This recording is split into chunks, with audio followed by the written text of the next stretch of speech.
So dito nga po mga kalingap mga kaidsi, siya pala ang bigating sponsor ni Beyonce. So yan po yung ating pag-uusapan po mamaya mga kalingap mga kaidsi. Pero bago po natin ipagpatuloy ang video ito sa mga bago pa lang po sa ating munting channel, huwag po natin kalimutang suportahan ng ama ng kalingap, Kuya Val Santos Matubang at Kalingap Rab. At paunawa panoorin po muna ang full video bago mag-comment para malaman ang nilalaman nito. So dito nga po mga kalingap mga kaidsi, napanood po natin yung pagpunta nga po ng Tambalang EDSI at ng mga ibang team nga po sa Cebu, at talagang memorable nga po sa kanila yung kanilang pagpunta sa Cebu dahil nga po sa napakaganda po ng mga lugar, lalo na po yung pinuntahan nga po nila na kung saan ay nagkaroon po ng teleserye ang EDSI nga po doon. At yun nga po mga kalingap mga kaidsi, grabe napakaganda po lalo na po doon sa pinuntahan nga po nila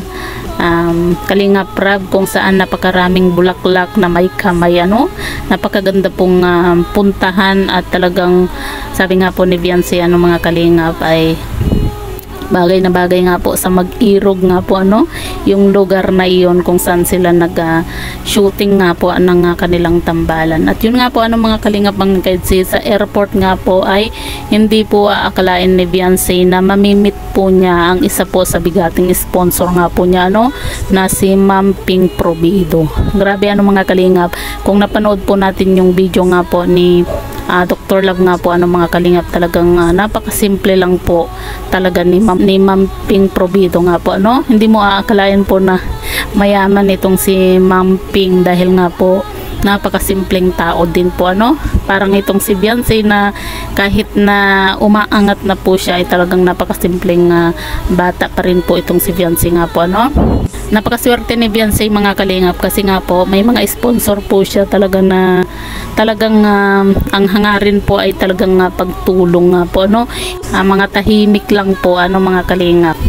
pero hindi mo aakalain na talagang mga bigatin po yung sponsor nga po ni Beyonce mga kalingap. Kagaya na lang po nitong si Ma'am Ping Provido nga po mga kalingap, na kita nyo naman po kung napanood nyo, diba? Nahihiya pa po itong si Ma'am Ping na magpakita talagang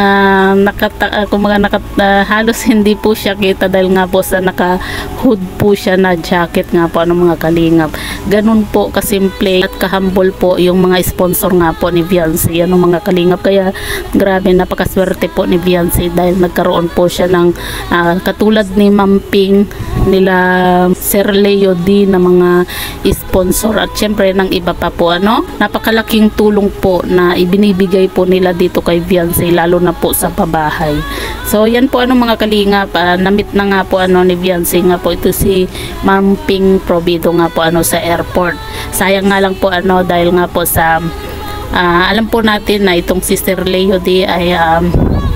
nagbigay din po ng bodyguard para dito kay Beyonce sa pagpunta nga po nila sa Cebu, pero yun nga hindi rin po na-meet ni Beyonce nga po itong si Sir Leo din sana magkaroon po ng time din po na ma-meet po ni Beyonce lahat ng mga sponsor niya ng personal nga po mga kalingap. So yan po lang, yan lang po mga kalingap. Ano po yung masasabi nyo sa video ito, i-comment nyo lang po sa ibaba at babasahin po natin isa-isa.